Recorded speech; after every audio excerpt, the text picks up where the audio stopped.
Hello YouTube and welcome to another Left 4 Dead video. And today we will be doing a Left 4 Dead iceberg, which will range from hidden details from the more common ones to some that are not common or less common. First up, we will be talking about the physics inside of Left 4 Dead 2. One thing you notice while shaking around your camera while using the Uzi is that the little notch on the side moves up and down. When using a Molotov, the little latch on the top, I don't know what it's called, starts moving around and the fire immediately pops up as soon as you pull it out.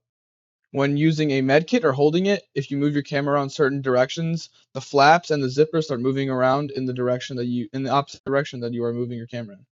When holding a boomer bottle, it kind of swigs around like you're holding a glass of water or a cup of water in real life. And last thing, if you're holding the Coke, it swigs around inside of the case, and also the liquid inside shakes around, kind of like the boomer bottle.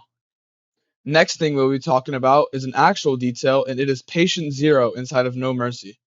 Once you make it to Chapter 4 of No Mercy, you go through these corridors, turn right, and then you see this locked hospital room.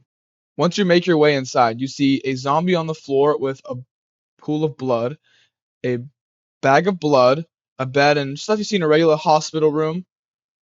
Also on the screens or the doors, you see blood stains or scratches. One thing you also notice when looking at the zombie on the ground, it is a police officer body. So basically, as a police officer like design, but it's in a patient gown of a hospital, which I thought was a really, really cool detail.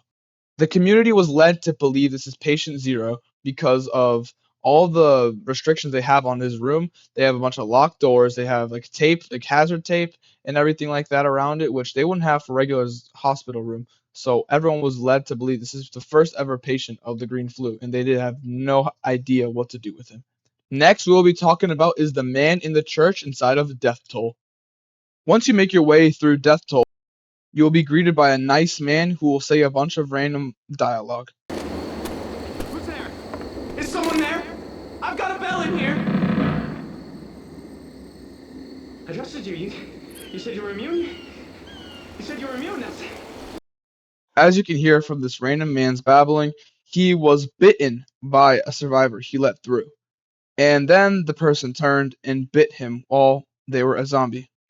As you can tell, he is freaking out. I mean, who wouldn't freak out? You just got bitten by a zombie and you might turn. And they also told the guy in the church that they were immune so he wouldn't freak out, but clearly that didn't help in their case.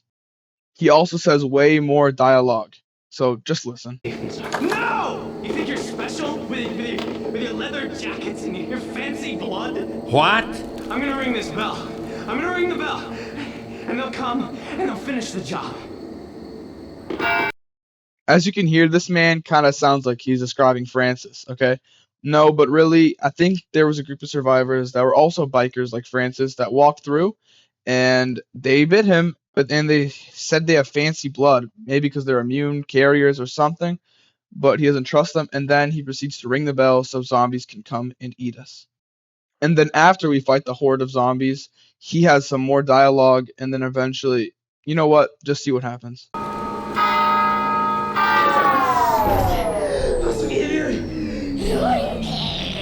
Better say this. Better say this. As you can hear, this man is frantically saying better safe than sorry, after he starts turning into a random special infected, which basically concludes my assumption of the churchman. Next thing, I will be stealing this from Cookie Blitz. I am so sorry. I'm giving you credit here. It is the Charger in Swamp Fever. Once you make your way through Swamp Fever in the very first chapter, so basically beginning the campaign, you're trying to walk over to the ferry ride to go to the other side of the lake, but then you see this giant hanging charger on some little display.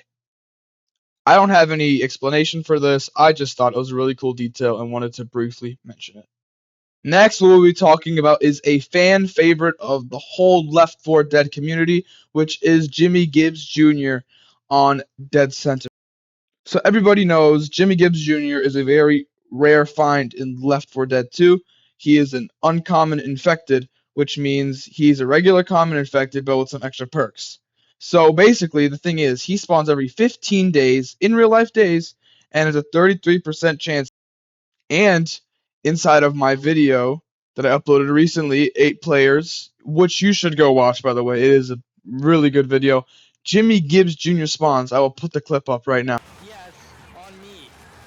Jimmy Gibbs spawned. Wait, no way! Jimmy Gibbs! Yeah, Jimmy Gibbs! Oh, no way! No way. No way we got Jimmy Gibbs! Sorry for axing down the famous Jimmy Gibbs. I thought it was just a really cool detail to add, and I also just wanted to flex that I got him in game today. I know. Big flex. Today, guys, I'll be ending this video short. I did not have any big Easter eggs, because me personally, I could not find one. But if in the comments you guys tell me some Left 4 Dead Easter eggs, I will 400% make a part 2. So make sure to like, subscribe, comment what you think about these type of videos. I said I will make more. This is the second one I made. I will for sure make more in the future. Make sure to have a blessed day, and make sure to subscribe.